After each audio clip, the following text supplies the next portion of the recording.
যতগুলো সুখ দেখছো দুনিয়াতে, এর প্রত্যেকটার বিনিময়ে অজস্র চোখের পানি, শুধু চোখের পানি না, চোখ থেকে রক্তের বন্যা বইবে, কোনো সন্দেহ নেই।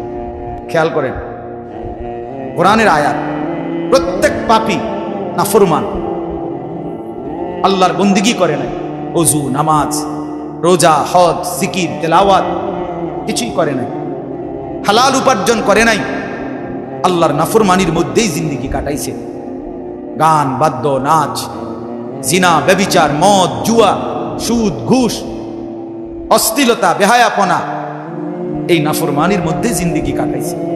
আল্লাহ তাআলা বলেন, এমন প্রতিটা নাফরমান যখন তার মৃত্যুর সময় আসবে, মালাকুল মউত আজরাইল যখন তার সামনে আসবে, দাঁড়াবে রুহু কবজ করার জন্য, আল্লাহ তাআলা নিজে বলেন, ক্বালা রব্বিরজিউন।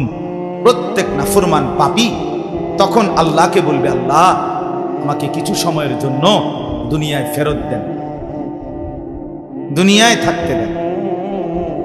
কেন? আল্লাহ জিজ্ঞেস করবেন কেন? তো নাফরমান বলবে, লাআল্লি আ'মালু সালিহান ফীমা তারাকতু। আল্লাহ, যেই আমল, যেই ইবাদত, যেই বন্দিগি ছেড়ে দিছি, এবার যদি একটু সুযোগ দেন, তাহলে আপনি যদি আমার একটু সুযোগ দেন, মালাকুল মউতকে সরায় নেন, আমারে দুনিয়ায় আর কয়টা দিন থাকতে দেন, আমি সবগুলো নেক আমল এবার সুযোগ পাইলে 100 করব। আল্লাহ তাআলা সাথে সাথে বলবেন, কাল্লা কাল্লা ইন্নাহা কালিমাতুন হুয়া কাইলুহা। কাল্লা, কখনোই না বেঈমান, কখনোই বেঈমান আর কোনোদিন দুনিয়ায় ফেরত যেতে পারবি না, আর কোনোদিন। মালাকুল মউতকে দেখে ভালো হইতে চাচ্ছ? আরে ভাইয়া, মালাকুল মউত আজরাইলকে দেখে, কোরআনে আছে, ফেরাউনের মতো কাফের যখন পানিতে সুবানি খাইতে খাইতে শেষ, আর যখন গারগুর ফিরে গেছে, বুঝছে যে আর বাঁচবে না, এই তখন মালাকুল মউত যখন সামনে এসে দাঁড়াইছে, ফেরাউনের মতো বেঈমানও ঈমান আনতে চাইছিল। আল্লাহ তাআলা বললেন, আল আনা, কোরআনে আছে, আল আনা, এখন চান্দু, এখন আজরাইল রে দেখা এখন ভালো হইতে চাচ্ছ? না না, কবরে গিয়েও শত শতবার বলবে, হাসরের ময়দানে দাঁড়িয়েও বলবে, হাসরের মাঠেও বলবে, আল্লাহ একটু সুযোগ দেন, একটু সুযোগ দেন, একটু সুযোগ দেন, একটু সুযোগ।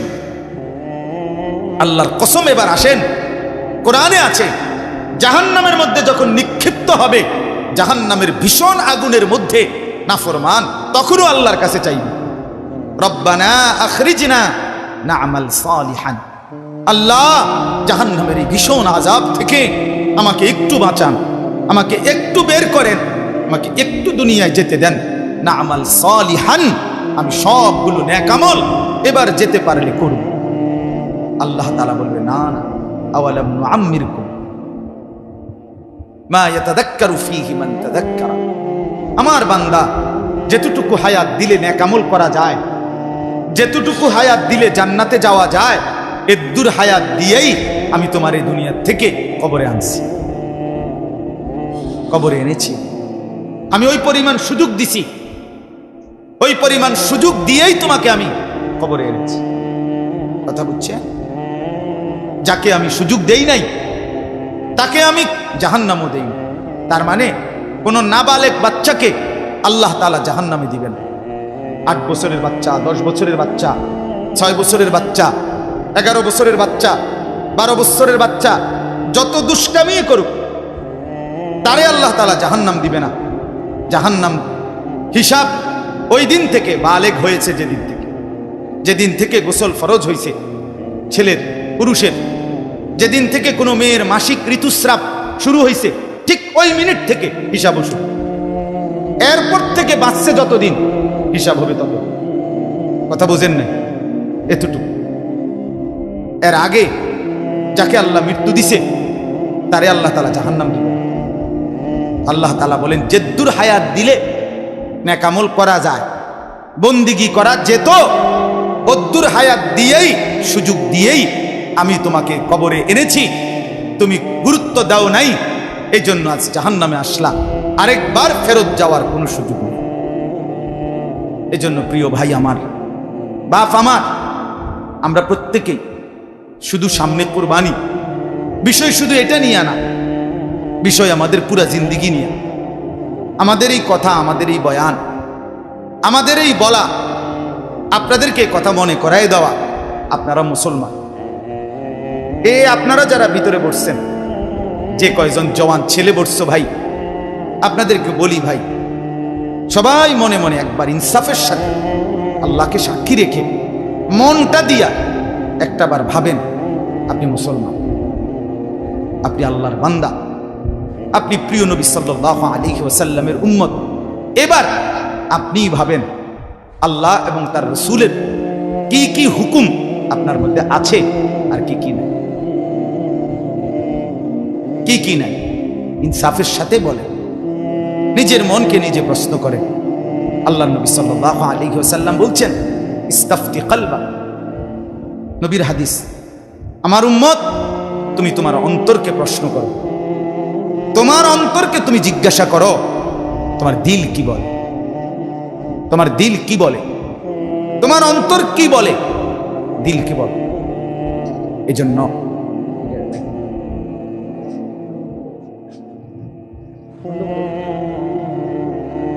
তো তুমি তোমার দিলকে প্রশ্ন করো, ইস্তাফতি কলবাক, তোমার অন্তরকে বলো, তোমার দিল কি বলে। আজ এখান থেকে যদি তুমি হাসরের মাঠে দাঁড়াও, তোমার পরিণতি কি হতে পারে। গত 1 ঘন্টা আগে যিনি বিড়ি সিগারেট খাইছেন, এখনো সেই বিড়ির দুর্গন্ধ আপনার মুখে আছে, ধরে নেন এই মুহূর্তে আপনি হাসরের মাঠে দাঁড়াইছেন। আমার বাপ, আপনি নবী সাল্লাল্লাহু আলাইহি ওয়াসাল্লামের সামনে সুপারিশের জন্য কেমনে যাবেন? এই বাপ, আপনি বলেন না, কেমনে যাবেন? কিভাবে হাউজে কাউসারের পানির জন্য আপনি যাবেন কিভাবে?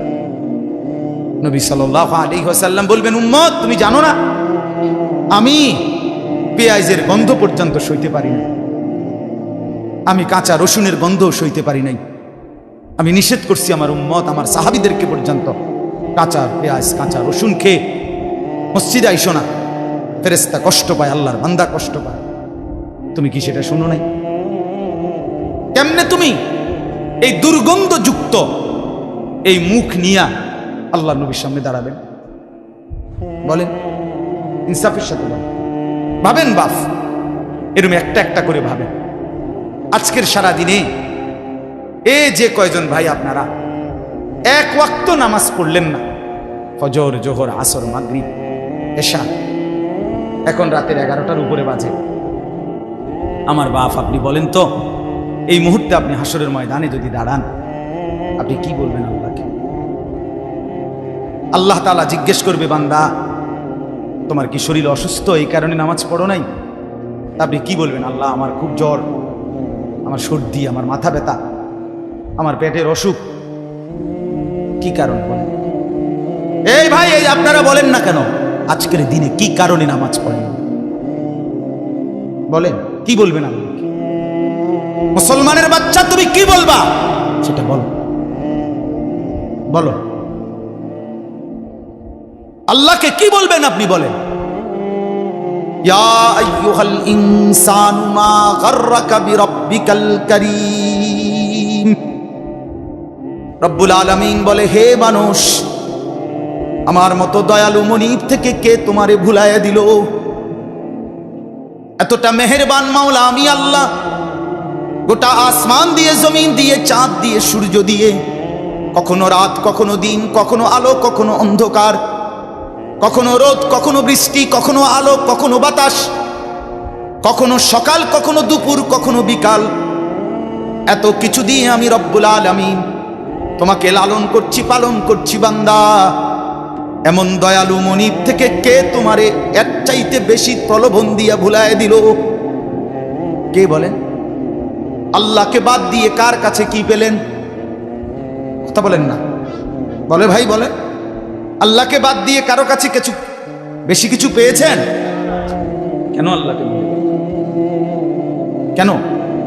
আল্লাযী খালাকাক, আল্লাহ বলেন আমি তো তোমাকে বানিয়েছি, ফাসাওয়াকা, আমি তো তোমার দেহের অঙ্গ প্রত্যঙ্গগুলো একটার সাথে আরেকটা আমি লাগাইছি। কে লাগাইছে? আল্লাহ। এই নাক, এই চোখ, এই হাত, এই পা, খালাকতুহু বিয়াদিয়া। আল্লাহ তাআলা নিজে বলে, বান্দা আমি আমার নিজের কুদরতি হাত দিয়ে তোমাকে বানাইছি। আমার হাতে বানাইছি। তোর মাকে জিজ্ঞেস কর বেটা, মাকে, এই ছেলে নাফরমান সন্তান, বেনামাজি, বেশরম, বেহায়া, তুই জিজ্ঞাসা কর তোর মারে। তোর মা কোনদিন জানে না তোর চোখ কোন দিন লাগাইছে, নাক কোন দিন লাগাইছে। তোর বাপ জানে না, তোর 14 গোষ্ঠী জানে না। আসমানের রব আল্লাহ বলে, বান্দা তোর মা ঘুমাইছে রাতে, আমি রাত গভীরে দিনের আলোতে 9.5 মাস টানা তোরে আমি নিজ হাতে বানাইছি। আমি বানাইছি বেঈমান, আমি বানাইছিলাম। আমি হাত লাগাইছি, আমি নাক লাগাইছি, আমি চোখ লাগাইছি। বিনিময়ে আমি বুঝি একটা সেজদা পাই না? নাফরমান এই চোখ আমি দিয়েছি। এই চোখে কত উলঙ্গ ছবি দেখলি, কত নাচ দেখলি, কত জিনা দেখলি, কত ব্যভিচার দেখলি, কত অশ্লীল দৃশ্য দেখলি বেঈমান। আল্লাহর কোরআন দেখলি না কেন? বলেন, কি জবাব দিবেন আল্লাহকে? এই মুসলমান, কিভাবে বলবেন? জিন্দেগি তামসা মনে করছেন? হ্যাঁ, জিন্দেগি মানে বনবিড়ি, জিন্দেগি মানে ফাঙ্গাস তেলাপিয়া, জিন্দেগি মানে ফুলকপি ফাতাকপি, জিন্দেগি মানে চা বিস্কিট, জিন্দেগি মানে গপসপ, জিন্দেগি মানে নাচ গান, জিন্দেগি মানে জিনা ব্যভিচার, জিন্দেগি মানে অশ্লীল ছবি, গান, বাদ্য। এই তো জীবন? এ তো জানোয়ারের জীবন, এ তো হাইওয়ানের জীবন, এ তো কুত্তার জীবন। রাস্তার ওই কুকুরও তো বেটা খায়, ঘুমায়, পেশাব পায়খানা করে। তো তোমার জীবনও যদি শুধু খানা, ঘুম আর পেশাব পায়খানা হয়, মেরে মোহতারাম, আমার ভাই, আমার বাপ, আমার বন্ধু, রাস্তার ওই কুকুরের সাথে তোমার পার্থক্য কি? তুমি দাঁড়াইয়া বলো, ভিডিও করুক, তুমি কও, বুঝাইয়া কও। বেনামাজিরা বলো, বেহায়ারা বলো, ওই জানোয়ারের সাথে তফাৎ কি? কথা বলেন, বলো না ভাই। এই জন্য আপনি বলবেন হয়তো, হুজুর আইয়া বইছি বালার লাগেনি আমগো রেডি করলেন। ভাই তুমি আসছো দেখেই বলছি। আল্লাহ আনাইছেন, আল্লাহই বসাইছেন। আল্লাহ যেন চেয়েছেন, বান্দা দেখ না আমার কথা শুনে জিন্দিগিটা বদলানো যায় কিনা। এই জন্য আল্লাহ আনছেন, আল্লাহই বসাইছেন। নিজের উপরে কদর করেন। সারা পৃথিবীর কোনো উপকার না করিলেও নিজের ক্ষতি করেন। এত বোকা মানুষ হয় না রে ভাই। এতবার শুনছেন, এতগুলো নাফরমানির পরে জাহান্নামের আগুনে জ্বলতে হবে, কবরের আযাব ভোগ করতে হবে। এতগুলো কথা, এত নবীদের কথা, রাসূলদের কথা, সাহাবীদের কথা, আল্লাহর কোরআনের কথা, এত লক্ষ উলামাদের কথা, 1450 বছর ধরে যে কথা চলতেছে, এ কথা কি অযৌক্তিক, অবাস্তব মনে হয়? কথা বলেন না? তাইলে এতবার শুনবার পরে কেমনে প্রত্যাখ্যান করে? কেন একবারও, এই যে যুবক ভাইরা, বাবারা, আপনাদের কাছেও বলি, জীবনের এই লম্বা হায়াতে কেন একবারও মনে হলো না যে আমার রসুল সাল্লাল্লাহু আলাইহি ওয়াসাল্লাম, ওনার চুল মুবারক কেমন ছিল, ওনার চেহারা কেমন ছিল, কত জামা বদলাইলা, কত প্যান্ট বদলাইলেন, একবারও কেন ভাবলেন না আমার নবী সাল্লাল্লাহু আলাইহি ওয়াসাল্লাম কি পড়তেন? আপনি কেমনে নবীকে ভালোবাসেন? কিভাবে আল্লাহর নবী সাল্লাল্লাহু আলাইহি ওয়াসাল্লামকে মহব্বত করেন? বলেন না ভাই। জীবনে একবারও মনে হলো না, একবারও ভাবলেন না যে আমার নবী সাল্লাল্লাহু আলাইহি ওয়াসাল্লাম কিভাবে চুল রাখতেন? কেন মনে হলো না? কেন দাড়ি কাটলেন? কেন এই শার্ট প্যান্ট এটাকেই জীবনের একমাত্র পোশাক বানায় নিলেন? রাসূলুল্লাহ সাল্লাল্লাহু আলাইহি ওয়াসাল্লামের কথা একবারও মনে হয় নাই? সাহাবায়ে কেরামের কথা একবারও মনে হয় নাই? আহা, আয় হায়, ভাবেও না, ভাবেও না। নির্দিষ্ট কিছু খাদ্য খাবার, জিলাপি, বিরিয়ানি, খিচুড়ি, হ্যাঁ, এটাই নবীর প্রেম না। আপনি আমার দলভুক্ত হইয়েন না। আপনারে আমি দলভুক্ত কোন, আমি এনে কোনো কর্মী বানানোর জন্য, সদস্য বানানোর জন্য আসি নাই, আমি কোনো ফর্ম নিয়ে আসি নাই। আপনি আমার দলভুক্ত হওয়ার দরকার নাই, কিন্তু আপনি ইনসাফের সাথে বলেন আল্লাহ নবী সাল্লাল্লাহু আলাইহি ওয়াসাল্লামের সাথে আমাদের সম্পর্ক জিলাপি, বিরিয়ানি আর খিচুড়ির মাধ্যমে নাকি ইত্তেবা, অনুসরণের মাধ্যমে? বলেন না। তো সেটা কখন শুরু করবেন? আগামী কোন বছর থেকে আপনি মেসওয়াক শুরু করবেন? এই মেসওয়াক করা কোন বছর থেকে শুরু করবেন আমারে বলেন।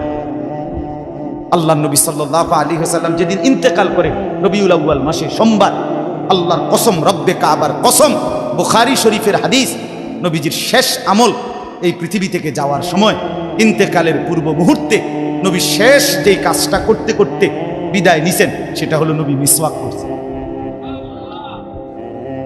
বুখারীর হাদিস। কিরে ভাই, আমি ভাগাভাগি ফাটাফাটি বলার দরকার কি আমার? আমনে আমনের জায়গা থেকে আমল করেন না। আমনে আমার ফিসাবের মুরিদনের দরকার নেই। কথা বুঝেন নাই? আমনে আমার কাছে মুরিদনের দরকার নেই। আপনি আমনের জায়গাতে থাকেন, কিন্তু আপনি আগে এটা বলেন রাসূলুল্লাহ সাল্লাল্লাহু আলাইহি ওয়াসাল্লামের সুন্নাত কখন থেকে আমল করবেন, এটা বলেন। শুনুন, কোন দিন বলবেন? নবী সাল্লাল্লাহু আলাইহি ওয়াসাল্লাম মৃত্যু পর্যন্ত মিসওয়াক করছেন। নবী সাল্লাল্লাহু আলাইহি ওয়াসাল্লাম আজীবন দস্তরখানে সমান জায়গা বিছিয়ে খানা খাইছেন। সেটা আপনি কোন দিন? আপনি ডাইনিং টেবিল আর চেয়ার থেকে নামবেন কোন দিন বলেন? কোন দিন শুরু করবেন? এই জন্য দয়া করে বাপ প্রত্যেকের কাছে বলতে চাই এ কথা, আল্লাহ নবী সাল্লাল্লাহু আলাইহি সাল্লামের চুল মুবারকের মতো চুল রাখবেন কোন দিন? নবী সাল্লাল্লাহু আলাইহি সাল্লামের মতো চেহারা বানাবেন কোন দিন? নবী সাল্লাল্লাহু আলাইহি সাল্লামের মতো পোশাক, সাহাবীদের মতো পোশাক পরবেন কোন দিন? নবী সাল্লাল্লাহু আলাইহি সাল্লাম যেভাবে ঘুমাতেন সেই ঘুমাবেন কোন দিন? নবী সাল্লাল্লাহু আলাইহি ওয়াসাল্লাম যেভাবে স্ত্রী, ছেলে মেয়ের সাথে সংসার করতেন সেটা করবেন কোন দিন? নবী সাল্লাল্লাহু আলাইহি সাল্লাম 5 ওয়াক্ত নামাজ পড়তেন, সেটা শুরু করবেন কোন দিন? নবী সাল্লাল্লাহু আলাইহি সাল্লামের স্ত্রী মেয়েরা শতভাগ পর্দা করতেন, সেটা আপনি শুরু করবেন কোন দিন? নবী সাল্লাল্লাহু আলাইহি সাল্লাম আজীবন হালাল খাইতেন, আপনি হালাল খাবেন কোন দিন? সুদ ছাড়বেন কোন দিন? ঘুষ ছাড়বেন কোন দিন? ওজনে কম দেওয়া ছাড়বেন কোন দিন? মিথ্যা বলা ছাড়বেন কোন দিন? নবী সাল্লাল্লাহু আলাইহি ওয়াসাল্লাম ভিন নারীর থেকে নিজেকে হেফাজত করতেন, আপনি নাচ দেখা, গান দেখা, সিনেমা দেখা, নর্তকী দেখা, নাটক দেখা, জিনা করা, ব্যভিচার করা, অসভ্যতা করা, এটা ছাড়বেন কোন দিন বলেন আমার? হ্যাঁ, নবীর ভালোবাসা মামুর বাড়ি, হ্যাঁ, আপনারা নানার বাড়ি আর মামুর বাড়ি, আপনি ডুল্লা ডুল্লা কইবেন আর নবীর ইশক মোহব্বতে আপনি বাইশা যাইবেন। চেহারায়, সুরতে, আমলে, আখলাকে জিন্দিগির কোথাও রাসূলুল্লাহ সাহাবীদের তরিকা থাকবে না। আপনি নবী প্রেমিক হবেন, এত বড় মিথ্যা নিজের জন্য ফয়সালা করেন। নিজের ব্যাপারে এত বড় ভুল করেন না বাপ, নিজের এত বড় ক্ষতি করেন না। অনুরোধ আমার ছেলেদেরকেও বলি, বাপ এই যৌবন, এই বয়স আল্লাহ তাআলা ইবাদতের জন্য দিয়েছেন। কোরআনুল কারীমে আল্লাহ তাআলা বলেন, সুম্মা নুখরিজুকুম তিফলান, আমি মানুষের সন্তানকে প্রথম মায়ের পেট থেকে বাচ্চা আকারে বের করি। সুম্মা লিতাবলুগু আশুদ্দাকুম, অতঃপর তার দেহে আমি আল্লাহ শক্তি দিতে থাকি, দিতে দিতে যৌবনে শক্তি পরিপূর্ণ করে দিই। তাহলে আল্লাহ তাআলা যুবককে শক্তি পূর্ণ দিয়েছেন আল্লাহর কসম শুধুই আল্লাহ তাআলার বন্দেগীর জন্য। যুবক মানে যৌবনের শক্তি আল্লাহর দেওয়া, আল্লাহর দেওয়া। আপনারা ভাবেন তো, কারো যদি 1 ঘন্টায় বা 2 ঘন্টায় 6 বার 7 বার পেটে অসুখ হয়, পায়খানায় যায়, এরপরে তো শক্ত সামর্থ্য যুবকটা বিস্তার ছুঁয়ে যায়, ঠিক কিনা বলেন? আপনি বলেন তো কেন বড়াই করছেন? আপনার কি হয়েছে? আপনার তো হাত খুললে গেছে না পাও খুললে গেছে? না নাক ফুরিয়ে গেছে, কিচ্ছু তো হয় নাই, পায়খানা না বাইরিছে, দুর্গন্ধযুক্ত পায়খানা পেটের থেকে বাইরিছে, তুই বেটা এত দুর্বল, সামান্য পায়খানাই তোমার শরীর থেকে একটু বেশি বাইরিয়ে গেলে তুমি হুইত্তালাও, তুমি নি মাতবুরি দেখাও। এই অপদার্থ, তুমি অহংকার করো কেমনে? কথা বলেন, আমি বড়াই দেখাই কেমনে যে আমি সামান্য পায়খানা, এটার কাছে আমি এত দুর্বল, আমার কি বড়াই করা সাজে? তাহলে আমাদের প্রতি সেকেন্ডের সুস্থতা, আমাদের শক্তি সবল, এটা তো আল্লাহর দান। কার দেওয়া বলেন না? আল্লাহর দান। আল্লাহর দেওয়া সেই শক্তি, আল্লাহর দেওয়া সেই বল, আল্লাহর দেওয়া সেই সাহস, আল্লাহর দেওয়া সেই যৌবন আমার ভাই কেন না ফরমানের মধ্যে ব্যয় করে? কেন?